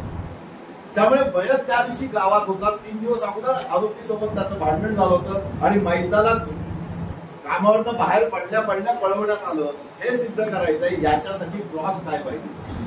जजला आवडली नाही पण ती क्रॉस उपयोगी पडली म्हणून त्या क्रॉस मध्ये काही मुद्दे सांगतो की सिडको ऑफिस असं आहे की तिथेच टेलिफोन टॉवर आहे. त्यामुळे टेलिफोन टॉवर हा सिडको ऑफिसच्या सीबीडीचा येणं अपेक्षित होतं. माहित्याच्या सीडीआर मध्ये तो टॉवर नाही. म्हणजे सिडको ऑफिसला असल्याची जी एक सर्कमस्टन्सेस आहे की दिवसभर तो तिथे हजर पाहिजे ते नाही. नंबर 2, सिडकोच्या एंट्रीला त्यासाठी तुम्हाला घटनास्थळाची प्रत्यक्ष पाहणी करणं आणि त्याचा इतिहास, भूगोल, नागरिकशास्त्र समजून घेणं गरजेचं आहे. जे टोपोग्राफी बघणं गरजेचं असतं ते केवळ गाडी कुठे सापडली, प्रेत कुठे सापडलं असं नाही, मयत कुठे निघाला ते सिडकोचं घेतल्यानंतर त्या क्रॉसला उपयोगी पडलं की तिथल्या कुठल्याही एंट्रीमध्ये या साक्षीदाराची नोंद नाही. मग आम्ही माहितीच्या अधिकारात काढलं तेव्हा कळलं की हा साक्षीदार पगारी नोकरच नाही. तर नवीन पद्धतीप्रमाणे काय झालंय, हे सिडकोचे ऑफिसर आजचे सर्वात मोठे रेव्हेन्यू ऑफिसर म्हणजे तलाठी, सर्कल आणि सरपंचाकडचा ग्रामसेवक हे काय करतात, स्वतःचे अन्य उद्योग चालवण्यासाठी स्वतः फिरतीवर राहतात आणि स्वतःच्या खाजगी पगाराने काही लोक कामावर ठेवतात. ती लोक यांच्या टेबलच्या आजूबाजूला बसतात आणि बाकीच्या गोष्टी करतात. हे इलिगल आहे, याचा कुठलाही रेकॉर्ड नसतो. पण हे रोजचे येत असल्यामुळे ह्यांना एंट्री नसते. ते एंट्री न करता डायरेक्ट तुम्ही वकील म्हणून गेला तर तुम्हाला अडवलं जाईल, पण ह्याला अडवलं जात नाही. ते फक्त टेबलापर्यंत जातात. हे यांचे जे असिस्टंट असतात त्याच्यापैकी तो एक. आता असं आलं की मध्ये सीसीटीव्ही आहे, तो रेकॉर्ड नाही. त्याच्यानंतर थंब इम्प्रेशन घेतलं, तो रेकॉर्ड नाही. जिन्यावर सीसीटीव्ही आहे, तो रेकॉर्ड नाही. तिथे वेटिंग रूम आहे, तुम्ही कोणी गेलात तर पहिल्यांदा वेटिंग रूम मध्ये बसवलं जातं.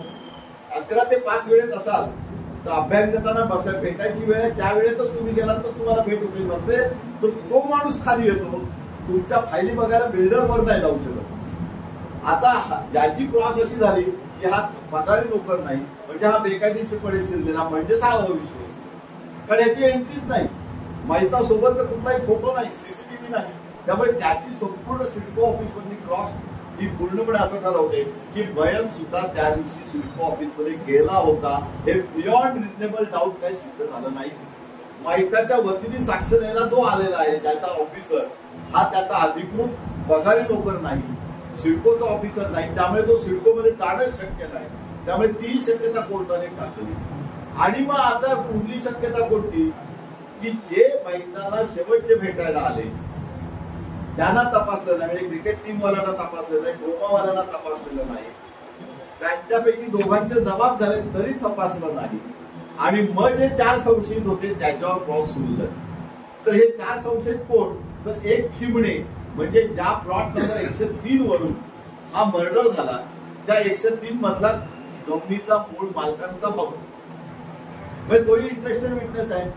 त्या चिमणीला तपासलं नव्हतं, त्याच्या भावाला तपासण्यात आलं आणि त्याने एक अग्रीमेंट दाखल केलं, त्याची झेरॉक्स चार्जशीट मध्ये आहे. आणि मग या झेरॉक्स वर तुम्हाला अग्रीमेंटच सिद्ध करता येत नाही. मग जे त्या मोटिव्ह साठी म्हणून साक्षीदार आले त्याच्यात सगळं तुमचे डॉक्युमेंट रजिस्टर आहेत का, प्रायमरी एव्हिडन्स आहे का, म्हणजे पार्टनर आहे तर पार्टनरशिप डीड कोर्टासमोर आहे का, पार्टनरची सही आहे मग पत्नीची सही का नाही, मग पत्नी कोर्टासमोर साक्षीदार का नाही, कारण डालडा उत्पादक संस्थेचा मालक तो जैन बिल्डर म्हणजे त्याच्या पत्नीची साक्ष का नाही, आणि मग रजिस्टर ऑफिसमध्ये सर्टिफाईड कॉपी का नाही, आणि त्याच्यातले जे चेक आहेत ते कोर्टात दाखल आहेत ते त्यांनी समज करून मूळ चेक कोर्टात हजर केले. आता त्यांच्या हे लक्षात आलं नाही की मनी ट्रान्झॅक्शनच सिद्ध झालं नाही, मूळ चेक कोरा स्वरूपात बँकेत न टाकलेले आले. याचा अर्थ जे काय अग्रीमेंट झालं होतं बिल्डर परमान जैन आणि हा आरोपी, त्या अग्रीमेंट मध्ये कोणतंही मनी कन्सिडरेशन या आरोपीकडे आलं नाही, कारण कोर्टात ते 16 लाखाचे चेक जमा आहेत. त्यामुळे आर्थिक व्यवहार सुद्धा सिद्ध करता आला नाही, मोटिव्ह सुद्धा सिद्ध करता आला नाही. अन्य अनेक गोष्टीमुळे इतर सुद्धा आरोपी असू शकतात अशी शक्यता, म्हणजे संभ्रम निर्माण करण्यात आपण यशस्वी झालो. याच्यात कुठेही वकिलाचं कौशल्य नाही, कोणत्याही आरोपीने गुन्हा केला नाही असं आपलं म्हणणं नाही.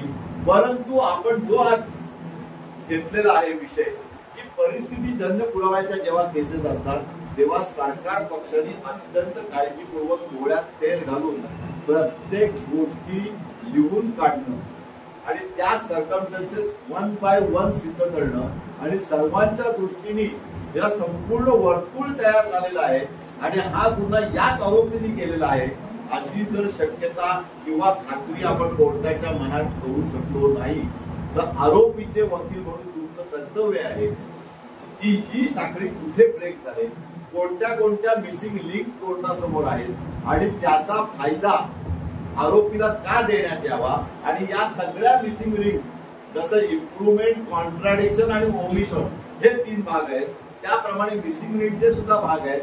आणि या going to the root cause of the case, या मिसिंग लिंक अशा नाहीत, या मिसिंग लिंक कोर्टासोबत यायलाच पाहिजे होता, त्याशिवाय गुन्हा सिद्ध होत नाही, इथपर्यंत तुम्हाला सिद्ध करावं लागतं. त्यामुळे मग प्रत्येक साक्षीदाराच्या स्टेटमेंटमध्ये 161 स्टेटमेंट असेल, 164 स्टेटमेंट असेल, पुरवणी स्टेटमेंट असेल, त्याच्यामधली तफावत ज्याला आपण ओमिशन किंवा इम्प्रुव्हमेंट म्हणतो, कारण अर्थातच फिर्यादी पक्ष जोरात होता, साक्षीदार शिकवून आणलं जायचं आणि नेहमी सरकार पक्षाचा एक हेतू असतो, अलिखित मोटिव्ह असतो की आधीच्या साक्षीदारांनी केलेल्या चुका सरकारी वकील अत्यंत हुशारीने पुढच्या साक्षीदाराकडून सुधारून सांगण्याचा प्रयत्न करतो, त्यालाच आपण इम्प्रुव्हमेंट म्हणतो. त्याच्या 161च्या दबावात नसतो, तुम्हाला तो पाठ पाहिजे आणि त्याने काय वाढवून सांगितलं आणि का वाढवून सांगितलं तर फिर्यादीने केलेली चूक सुधारण्यासाठी हा साक्षीदार नंबर 3 येतोय. साक्षीदार नंबर 3 ची चूक सुधारण्यासाठी मैताची पत्नी साक्षीदार 15 पर्यंत ठेवली जाते, म्हणजे 14च्या चुका सुधारायला पत्नी येते आणि मैताचा भाऊ जो वकील आहे तो पहिला येतो. पण वकील असताना सुद्धा तो इतक्या चुका करतो, इतक्या ओमिशन्स करतो, हाफ शर्ट तसं फुल शर्ट होत आहे, 2 फूट कुठून आले माहिती नाही, चैन ओळखता येत नाही त्याला, अनेक गोष्टी आहेत. आणि असं करताना 46 साक्षीदार होऊन सुद्धा सर्कमस्टन्शियल एव्हिडन्स पूर्णपणे न जुळल्यामुळे नाईलाज म्हणून नेहमी शिक्षा देणाऱ्या सेशन जजना ही केस सोडावी लागली. कल्याण कोर्टात सुद्धा यापुढे अनेक केसेस येणार आहेत. माझं बेनिफिट ऑफ डाऊट म्हणून जी कादंबरी आलेली आहे त्याच्यामध्ये जी वडाळा केस आलेली आहे ती सुद्धा सर्कमस्टन्शियल एव्हिडन्सवर येते. पुढच्या वर्षात म्हणजे जानेवारी महिन्यात जी त्रिकोण नावाची कादंबरी येते ती सुद्धा परिपूर्णपणे, कारण प्रेम पाटीलवरची कादंबरी कदाचित उशीर नाही, परंतु त्रिकोण ही कादंबरी येते. या त्रिकोण कादंबरीमध्ये इलियास नावाचा एक मुस्लिम गृहस्थ आहे, जरी काम करणारा आहे, मुंबईतला नावाजलेला जरी कामवाला आहे, अत्यंत मोठा कलाकार आहे.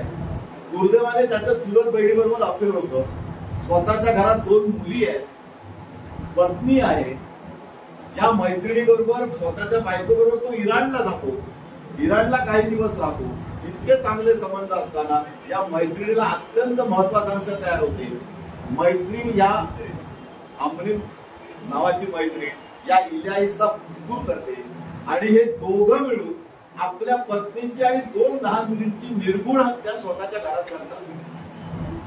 घरामध्ये मोठी चाळ आहे, वडाळ्याला ती आहे, तर शाहूनगर पोलीस स्टेशनच्या हद्दीत ती येते. अत्यंत मोठ्या प्रमाणात एक्झॉस्ट फॅन मधून धूर यायला लागतो म्हणून शेजारचे धावत येतात, कुलूप तोडतात. मधल्या काळात नवऱ्याला फोन करतात, नवरा धावत येतो, तोपर्यंत कुलूप तोडलेला आहे, आतमध्ये कापलेली प्रेत जळताना दिसत आहेत. 2 मुली आणि बाई जळते, रक्ताचं धारोळं पडले. लोक तिथेच त्याला विझवायचा प्रयत्न करतात पण प्रेतच बाहेर निघतात. हा माणूस अमरीन म्हणजे नवरा येतो आणि नंतर सगळा सर्कमस्टन्शियल प्रत्यक्षदर्शी साक्षीदार नाही, घराला लॅच आहे म्हणजे बाहेरून कुलूप आहे, म्हणजे कोणीतरी गुन्हा कृत्य करून बाहेर गेलं एवढं नक्की. आणि मग सीसीटीव्हीचा फुटेजचा प्रूफ आहे तो, त्याच्यात हा घटनेच्या आधी जिना उतरताना दिसतोय आणि 11:30 वाजता ही बाई जिना चढताना दिसते एवढाच. पण रिकव्हरीमध्ये या बाईची मैताचा खून केल्यानंतर, तुकडे केल्यानंतर, गोडे तेलाची पिशवी जाळल्यानंतर त्या पिशवीचा जो तुकडा जळलेला असतो तो हिच्या एका भागाला चिकटलेला आहे या आरोपीच्या, आणि तिच्या पायाचे ठसे त्या रक्ताच्या थारोळ्यात आहेत, चपलांचे ठसे. आता हे ठसे इथून पोलिसांनी अत्यंत हुशारीने तपास केला. रिकव्हरीमध्ये तिने तिचे अंगावरचे रक्ताचे कपडे, कारण तिने मारले, अंगावरचे रक्ताचे कपडे हे सार्वजनिक संडासच्या बाजूला लपवून ठेवले, चपला लपवून ठेवल्या, आणि ही ज्या टॅक्सीने आली त्या टॅक्सीवाल्याने ओळख करेपर्यंत तिला ओळखली की हीच बाई आली होती, मला थांबवलं होतं, मला 200 रुपये एकदम दिले, माझं भाडं तर 130 रुपये झालं होतं, सुटे घेतले नाही, काही निघून गेली. आणि नंतर हिनी त्या संडासजवळ स्वतःची स्कूटी ठेवलेली आहे, ती सीसीटीव्हीत बिल्ट आहे.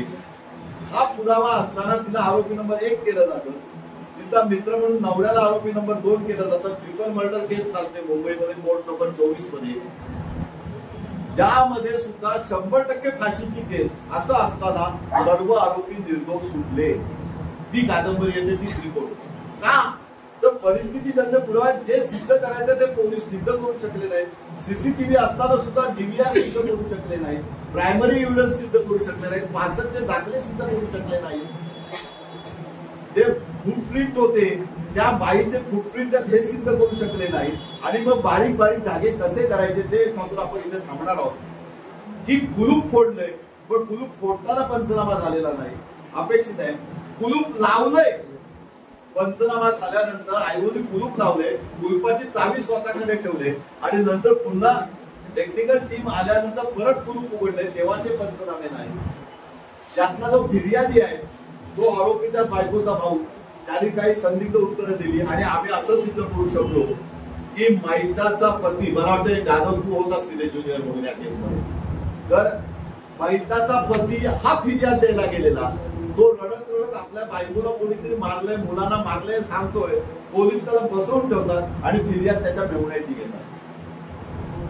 आणि मग असं ठरलं की प्रत्यक्षदर्शी पुरावा नसल्यामुळे फॅक्ट कशी आहे, आधी पुन्हा सांगतो, जसं प्रेम पाटील निर्दोष आहे असा दावा आपण करत नाही, तसा कुठलाही प्रुडंट वकील हा आंबरीर आणि ते नाहीच असं नाही. पण दुर्दैवाने एक वकील महाशय चुकीचा सल्ला देतात आणि या आंबरींना माफीचा साक्षीदार पहिल्या दिवशी करतात. तुम्हाला माहिती असेल, आरोपी नंबर 1 ज्याच्यावर विरुद्ध एवढे पुरावे आहेत त्याला माफीचा साक्षीदार होता येत नाही. तुम्हाला फक्त केस लॉ माहिती आहे, कोण उठलाय स्वतःवरचे आरोप सिद्ध होऊ नयेत म्हणून, आणि आपल्याला सुप्रीम कोर्टापर्यंत जामीन मिळत नाही म्हणून माफीच्या साक्षीदाराचं हत्यार वापरू शकत नाही. हिने नेमकं पहिल्या तारखेलाच हत्यार वापरलं. आपण पहिल्या तारखेलाच गोंधळ घालू शकतो की कोर्टाच्या आवारात सीसीटीव्हीच्या खाली बसून आयओ तिच्याकडनं माफीच्या साक्षीदाराचा अर्ज लिहून गेलो का. आपण ते सीसीटीव्हीचं फुटेज कोर्टासमोर आणलं आणि दाखवलं की हे बनाव सगळा चाललेला आहे. एका आरोपीचे वकील तिथे बसलेत, आयओ बसलेत, आयुक्ताकडे तिच्या हस्ताक्षरात लिहून घेतलं जातं. कोर्टाने माफीच्या साक्षीदाराचं अर्ज रिजेक्ट केला आणि ती केस सुप्रीम कोर्टाच्या आदेशाप्रमाणे 6 महिन्यात चालली. आता इथे द्वंद्व सुरू झाले 2 वकिलांचं, लक्षात घ्या. 2 वकील, एक वकील म्हणतो मी नाही केलं, आरोपी नंबर 2 नी केलं कारण तो तिचं नाव आहे. 2च्या वकिलाला माहित आहे मी नाही केलं, हिच्यावर घटना दोघंही म्हणून, पण 2चा वकील मी, आम्ही सांगितलं कोणीच केलं नाही, हे 3ऱ्याच माणसाने केलं. मग पुन्हा शत्रू कोण होते हे सिद्ध करायची आपल्यावर इनडायरेक्ट जबाबदारी आली. त्याप्रमाणे आम्ही केस डेव्हलप करू शकतो. आंबरीर आणि इलाई हे दोघे सुटले. नेहमीप्रमाणे एकदा सुटल्यावर पुन्हा वकिलांचं ते नाव घेत नाहीत, कोण पडतं. त्यामुळे ते वेगळं असेल तरी आरोपींची मनोवृत्ती आणि सर्कमस्टन्शियल एव्हिडन्स कडे जज कोणत्या नजरेतून बघतो अशा पद्धतीने हे कथानक जुळलेलं आहे. मी एवढ्यासाठी करतोय, हे सगळं सांगतोय की तुम्ही वकील मंडळी, विशेषतः ज्युनियर, सिनियर वकील मंडळी अनेक आहेत तिथे, पण ज्युनियर वकील मंडळींनी प्रत्येक चार्जशीट कडे कादंबरी म्हणून पहिली बघावं. कादंबरीतली गोष्ट शोधून काढावी. त्यातलं कथानक शोधून काढावं आणि मग तुमच्या लक्षात येईल की तुम्हाला डिफेन्स नेमका काय घ्यायचंय. निदान 2-3 डिफेन्सचा अभ्यास करावा. या 2-3 डिफेन्स आपण सिद्ध करण्यापर्यंत जाऊ शकतो का वेळ आली तर त्याचा अभ्यास करावा. पक्षकारांशी बोलावं आणि त्या डिफेन्स प्रमाणे स्वतःची क्रॉस आधी तयार करावी. साक्षीदार आल्यानंतर मागे पक्षकार भेटून आलाय काय, पोस्टर झालाय काय, याला वकिली म्हणत नाही. तुम्हाला चार्जशीट आल्यानंतर हे माहिती पाहिजे की कुठला विटनेसला आपण काय विचारणार आहोत. आणि शक्य असेल जर AI आहे तुमच्या मोबाईलमध्ये, AI ला प्रश्न विचारा, 5व्या मिनिटाला तुम्हाला केसला बाहेर येतात. आता तुमची ती AI ची टूल सुद्धा मागे पडली, फक्त वापरायची माहिती पाहिजे. आणि लक्षात ठेवा, कधीही AI वर विश्वास राहू नका. कारण AI जे 5 केसला देतं त्यातले 4 केसला तुमच्या फॅक्टशी जुळत नसतात आणि खाली शिक्षा झालेली असते. तुम्ही प्रिंट आउट काढून द्याल तर जज फक्त सांगतो बघितलं तर सुप्रीम कोर्टाने हायकोर्टातले 3 आरोपींना धरलंय. कळलं ना. आम्ही पण हेच करतो, मुख्य चाकूवाले 3 आरोपी जन्मठेपेला पाठवतो. त्यामुळे AI तुम्हाला एक मार्गदर्शक तत्व देतं, गुगल सर्च असेल मार्गदर्शक तत्व देतं, पण प्रत्येक केस लॉ पूर्णपणे वाचल्याशिवाय त्यातल्या फॅक्ट्स आणि आपल्या फॅक्ट्स खरंच जुळतात का आणि कॉन्क्लुजन काय काढले ते तुम्ही बघितलं पाहिजे. जर शक्य झालं तर केस लॉची वही अजूनही जुने वकील जसं करतात तसं नवीन वकिलांनी सुद्धा करा. तुमच्या फाईलमध्ये, मोबाईलमध्ये, टॅबलेटमध्ये एखादा फोल्डर तयार करा, त्याच्या सब्जेक्ट वाईज फाईल तयार करा आणि त्या सब्जेक्टचे जे केस लॉ सेव्ह करायला शिका. मला असं वाटतंय की या सर्कमस्टन्शियल एव्हिडन्स मध्ये कोणती शंका राहू नये म्हणून मी या पद्धतीने बोलतोय. तुम्हाला जर काही शंका असतील तर जरूर लिहून द्या. इथे चर्चा करण्यापेक्षा त्या शंकांचं केस लॉ सहित डिस्कशन आम्ही रोज रात्री जगताप साहेबांच्या मोबाईलवर येईल किंवा तुमच्या ग्रुपवर येईल आणि त्याचा तुम्ही अभ्यास करा. नंबर 1.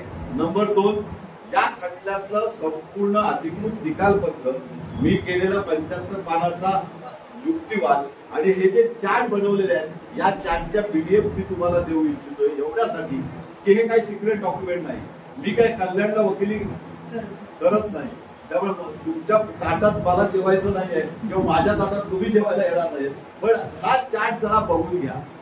या चार्ट तुम्हाला चार्जशीट अभ्यास करताना तयार लागतो. हा चार्ट आर्ग्युमेंटच्या वेळेला केलेला नाहीये, तर आधीच असतो. हा चार्ट तुम्हाला परत सगळे साक्षीदार संपल्यानंतर परत बनवायचा असतो आणि आर्ग्युमेंटच्या आदल्या दिवशी पुन्हा बघायचा असतो. त्याच्यात आपोआप बघितलं जातं की तुम्ही काय सिद्ध केलेलं आहे आणि सरकारने काय सिद्ध केलेलं नाही. साक्षीदार नंबर येतो, एक्झिबिट नंबर येतो, तुम्हाला काय आर्ग्युमेंट या मुद्द्यावर करायचं आहे. असं जर मुद्देसूद आर्ग्युमेंट झालं तर तुम्हाला कोणत्याही क्षणी सांगता येतं साक्षीदार नंबर 17 काय, त्याच्यात एक्झिबिट नंबर काय आणि त्याच्यात मला आरोपीला दृष्टी फायद्याचं नेमकं काय. एवढं सांगितलं तर किती झोपा काढणारा जज असला तरी तो जागा राहतो आर्ग्युमेंट करताना. कारण तुम्ही एक्झिबिट नंबर सहित आर्ग्युमेंट करता हे सिद्ध होतं. आणि हा चार्ट बनवायची वाईट सवय प्रत्येकाने लागू केला. मी आपल्या सर्वांचे आभार मानतोय, विशेषतः बारचे आभार मानतोय की तिसऱ्यांदा बोलायची मला संधी दिली. मी बालबोध भाषेत मुद्दामून बोलतो, ज्युनियर वकिलांना समजेल अशा भाषेत बोलतो आणि या सगळ्याला कथारूप जरी मी दिलं असेल तरी यातले केस लॉ जे आहेत ते मात्र तुम्ही वकील म्हणून अभ्यासा. हे केस लॉ सुद्धा मी तुम्हाला देतोय PDF फॉर्म मध्ये. केस लॉची यादी देतोय. ज्यांना खरंच इंटरेस्ट आहे, यादी जर ही एक केस जरी नुसती समजवली किंवा एखादी त्रिकोण कादंबरी वाचली तरी सुद्धा परिस्थितीजन्य पुरावा हा विषय संपून जाईल. परिपूर्ण म्हणता येणार नाही, परंतु निदान कुठल्याही खटल्यामध्ये परिस्थितीजन्य पुरावा असेल तर जेव्हा आपण जजला समजवू शकत नाही तेव्हा निदान कन्फ्युज करणे हे आपलं काम असतं. त्याला बेनिफिट ऑफ डाऊट म्हणतात. एवढं एक तत्व लक्षात ठेवा. आता दुसरा भाग येतो तो डायरेक्ट एव्हिडन्स. जिथे आय विटनेस आहेत तिथे सुद्धा ही तत्व कळतात. एक लक्षात ठेवा, बऱ्याच सिनियर वकिलांचं कन्फ्युजन असं असतं, डायरेक्ट एव्हिडन्स आहे म्हणजे सर्कमस्टन्शियल एव्हिडन्स विचारात घेतला जात नाही. पूर्णपणे चुकीचा म्हणजे पूर्णपणे गैरसमज आहे. जेव्हा डायरेक्ट एव्हिडन्स वीक असतो, जेव्हा मोटिव्ह सिद्ध होत नाही, तेव्हा परिस्थितीजन्य पुरावे काय आहेत ते उपयोगी आहेत का, म्हणजे सराउंडिंग सर्कमस्टन्सेस उपयोगी आहेत का, सपोर्टिंग एव्हिडन्स डायरेक्ट एव्हिडन्सला आहे का हे बघावं लागतं. याच्यासाठी तुम्हाला केस लॉ माहिती पाहिजे. आणि मग केस लॉ येतो शिवाजीराव झगडे. शिवाजीराव झगडेचा केस लॉ बघितला तर तुमच्या लक्षात येईल की डायरेक्ट एव्हिडन्स आहे पण सगळे विटनेस आय विटनेस आहेत ते इंटरेस्टेड विटनेस आहेत. आणि सुप्रीम कोर्ट असं म्हणतं की इंटरेस्टेड डायरेक्ट एव्हिडन्स असेल तर कोर्टाने अत्यंत काळजीपूर्वक ते विटनेस तपासायचे, ते डिस्कार्ड नाही करतायत. पण ते खरंच विश्वासार्ह आहेत का, खरंच ते त्यावेळेला जागेवर उपस्थित होते का, त्यांची साक्ष विश्वासार्ह आहे का, हे सुद्धा तपासावं लागतं. आणि त्याच्यासाठी कोलॅबोरेट करणारा किंवा इंडिपेंडंट विटनेस लागतो. बऱ्याच केसमध्ये ज्या केसेस सुटतात त्या आपण एकतर वकिलांना श्रेय देतो किंवा पोलिसांनी तपास चुकीचा केला नाही होतो, पण ज्या केसेस शिक्षेला जातात त्याच्यात लक्षात ठेवा त्याचं श्रेय सुद्धा वकिलांनी घेतलं पाहिजे. कारण त्या वकिलांनी खरंच हा अभ्यास केलेला असतो का की आपण सराउंडिंग इंडिपेंडंट आय विटनेस नाही याचा फायदा आपण किती घेतला, बेनिफिट ऑफ डाऊट साठी आपण फायदा किती घेतला, अशा सगळ्या पद्धतीचा अभ्यास केला होता. मला असं वाटतंय की कुठलाही सत्र खटला हा कठीण नाही आणि कुठलाही सत्र खटला तुम्हाला वाटतोय तेवढा सोपा नसतो. फक्त जीव ओतून काम करायला लागतं. खटल्यावर चार्जशीटवर प्रेम करायला शिका. जय हिंद, जय महाराष्ट्र.